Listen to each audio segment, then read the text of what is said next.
बेटा, यह घर मैं तुम्हारे नाम नहीं करूंगी जब तक मैं और तुम्हारे पिताजी जिंदा हैं। सुनो, सुमी सो गई क्या? अमित की आवाज ने मेरा ध्यान खींचा। नहीं तो बस आंख लगने ही वाली थी। क्या हुआ, कुछ चाहिए क्या? मैंने अमित से पूछा। नहीं, कुछ नहीं चाहिए, कुछ पूछना था तुमसे। हाँ पूछो ना, मैंने कहा। कल रोहन जा रहा है, मुझे अच्छा नहीं लग रहा है। तुम उसे रुकने को क्यों नहीं कहती? इन सब के बिना ये घर कितना सुना हो जाएगा। वो जैसा चाहता है वैसा कर देते हैं ना। उसको ये घर अपने नाम चाहिए तो क्यों नहीं करने दे रही हो? रह पाओगी क्या तुम उसके बिना? बोलो ना सुमी। सो जाओ अमित, हम पहले भी इस बारे में बात कर चुके हैं, कल बात करते हैं, अब सो जाओ। इतना कहकर मैं दूसरी ओर करवट बदलकर सोने का नाटक करने लगी। अमित भी एक गहरी सांस लेकर दूसरी ओर मुंह करके सोने का नाटक करने लगी। हम दोनों ही जानते थे कि हम सो नहीं रहे हैं, पर इस नाटक ने ही भलाई थी। हम दोनों की आंखों में ही नींद का नामो निशान नहीं था। कल हमारा बेटा रोहन अपनी पत्नी चारू और बेटे को लेकर अपने फ्लैट में शिफ्ट होने जा रहा था। 2 महीने से चल रहे झगड़े को कल एक विराम लगाने वाला था। हम दोनों इस घर में अकेले रहने वाले थे। हमेशा मैंने सबकी जिद के आगे घुटने टेके थे, पर इस बार मेरी जिद के आगे सबको झुकना पड़ा था। रोहन हमारा इकलौता बेटा है। अमित की ही जिद थी कि हम सिर्फ एक बच्चा करेंगे और उसको ही पढ़ा लिखा कर काबिल बनाएंगे। अमित कॉलेज में प्रोफेसर थे और मैं हाउसवाइफ। अमित को नौकरी वाली पत्नी नहीं चाहिए थी। हालांकि उनको बहुत पढ़ी लिखी लड़कियों के रिश्ते आए, पर इन्हें एक घरेलू लड़की से शादी करनी थी। ये इनकी जिद थी कि शादी करनी है तो बस एक कम पढ़ी लिखी लड़की से। और गांव के स्कूल से पढ़ी लिखी सुमिधा यानी कि मैं अमित की पत्नी बनकर घर में आ गई। मैं एक साधारण से घर से आई एक साधारण सी लड़की थी। पिताजी एक सरकारी दफ्तर में क्लर्क थे और माँ घर में रहती थी। हम 3 भाई बहन थे। मैं सरकारी स्कूल से 12वीं तक पढ़ी थी और मेरे दोनों छोटे भाई भी सरकारी स्कूल में ही पढ़ रहे थे। अमित के घर में बस अमित के माता पिता थे। अमित की माताजी स्कूल से प्रिंसिपल के पद से रिटायर हुई थी और पिताजी भी कॉलेज से सीनियर प्रोफेसर के पद से रिटायर हुए थे। अमित की एक बड़ी बहन थी जिनकी शादी एक अच्छे परिवार में हुई थी। अच्छा संपन्न परिवार था जहाँ सभी सुख सुविधाएं थी। एक पढ़ी लिखी फैमिली में एडजस्ट करने में शुरू में तो मुझे दिक्कत हुई, पर घर के कामों में मैं सुघड़ थी तो धीरे धीरे खुद को घर के हिसाब से ढाल लिया। सबकी पसंद नापसंद का ख्याल रखना, बस यही तो रही मेरी जिंदगी हमेशा। 2 साल बाद हमारा बेटा यानी कि रोहन पैदा हुआ। इतने सालों में घर में जब कोई बच्चा होता है तो वो सबका लाडला हो जाता है। बस रोहन हम सबका लाडला शुरू से ही रहा। माँ और बाबूजी भी उस पर जान छिड़कते थे और उसकी हर जिद पूरी करते थे। शुरू से ही उसको सबका प्यार और दुलार मिला। और फिर आया उसका स्कूल जाने का टाइम। इस बार फिर से अमित की जिद की हम रोहन को हॉस्टल भेजेंगे, घर का इकलौता बेटा और वो भी बाहर पढ़ेगा। ये सोच सोच कर हम बहुत रोते, पर अमित की जिद के आगे हमारी एक ना चली। रोहन को घर से दूर देहरादून के एक हॉस्टल में पढ़ने के लिए भेज दिया गया। उसी दिन रोहन और हम सब बहुत रोए, पर अमित तो जैसे पत्थर हो गए थे। हमारे आंसुओं का उन पर कोई फर्क असर नहीं पड़ रहा था। माँ बाबूजी भी उसको गले से लगाकर बहुत रोए, बहुत गिड़गिड़ाए, पर आखिरकार हम सबको अमित की जिद के आगे झुकना ही पड़ा। अपने पोते को याद कर करके माँ और बाबूजी बहुत रोए थे और वक्त के साथ वो भी हमको छोड़कर परलोक सिधार गए। वक्त गुजरता गया और रोहन की पढ़ाई पूरी हो गई और एक अच्छी विदेशी कंपनी में अच्छे पैकेज में उसको जॉब भी मिल गया। रोहन ने अपनी पसंद की एक मल्टीनेशनल कंपनी में जॉब करने वाली लड़की चारू से लव मैरिज कर ली और अब उनका एक 2 साल का बेटा है जो हमारी आंखों का तारा है। अमित को भी रिटायर हुए अब 3 साल हो गए हैं और इन सालों में मैंने कभी रोहन को अपने पापा के पास बैठे हुए नहीं देखा। वो हमेशा अपने पापा से खींचा खींचा सा रहता है, कभी आंख मिलाकर बात तक नहीं करता। घर में सब ठीक ही चल रहा था कि अचानक रोहन ने जिद पकड़ ली कि मुझे बिजनेस करना है और बिजनेस के लिए पैसे चाहिए, इसलिए मुझे ये घर अपने नाम करवाना है ताकि मैं इस घर के एवज में लोन लेकर उस पैसे से अपना बिजनेस शुरू कर सकूं। घर में इतनी टेंशन का माहौल कभी नहीं रहा।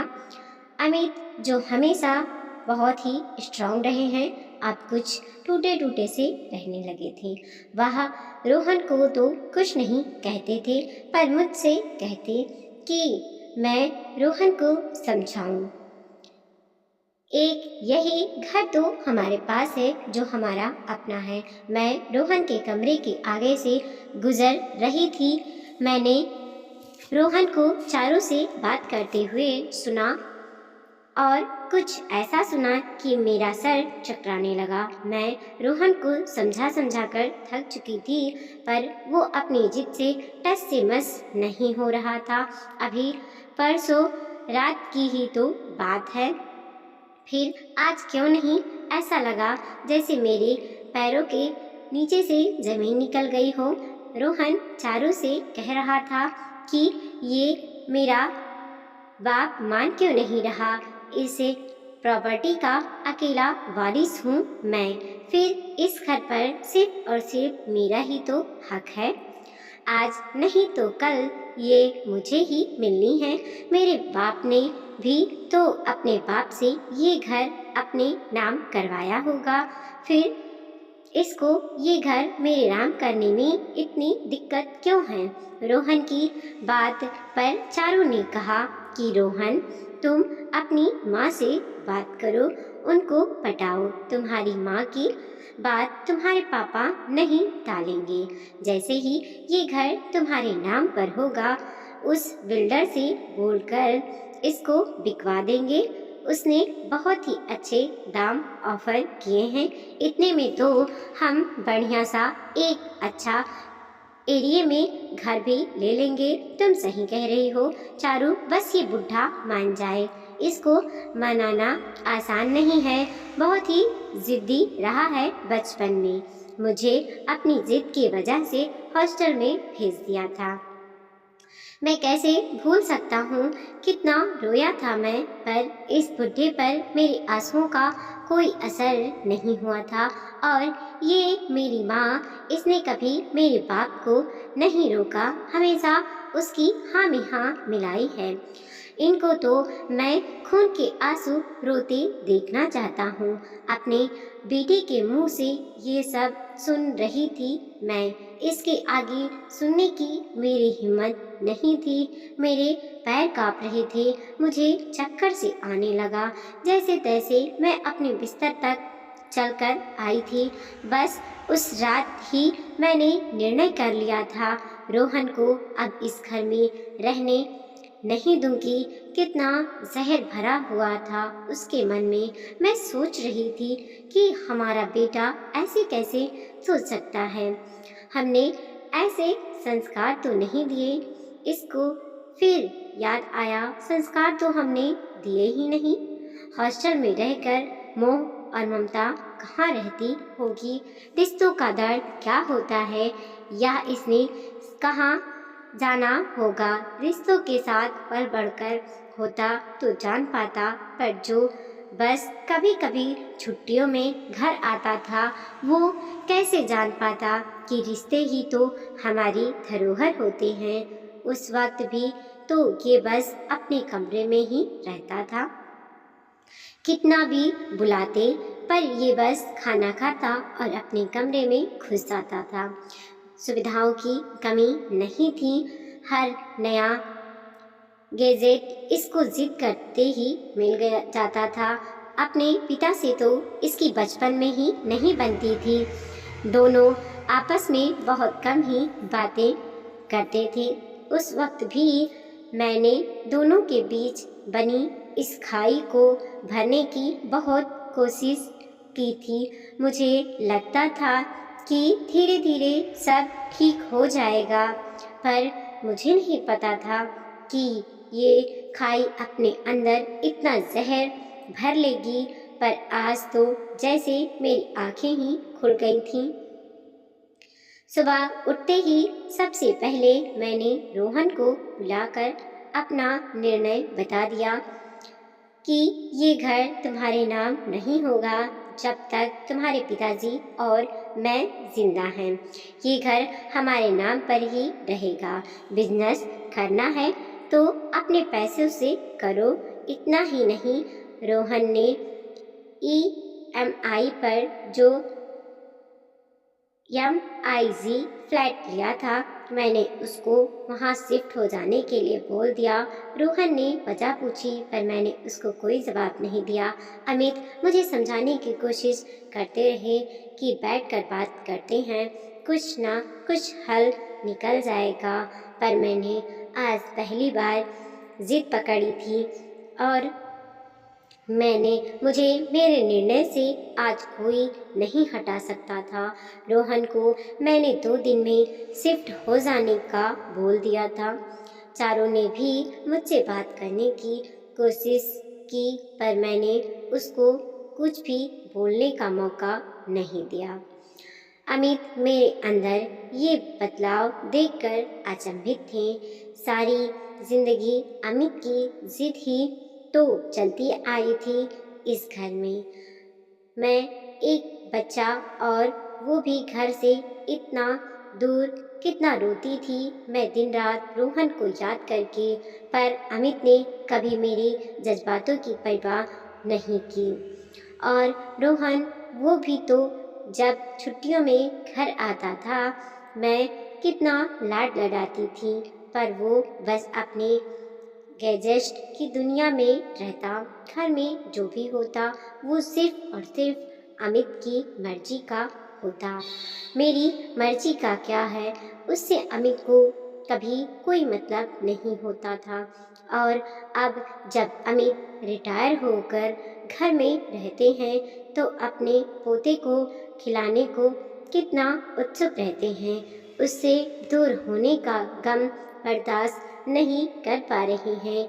कभी सोचा कि मैं अपने बेटे से कैसे दूर रही होंगी और हमारा बेटा रोहन अपनी माँ को किस बात की सज़ा देना चाह रहा है।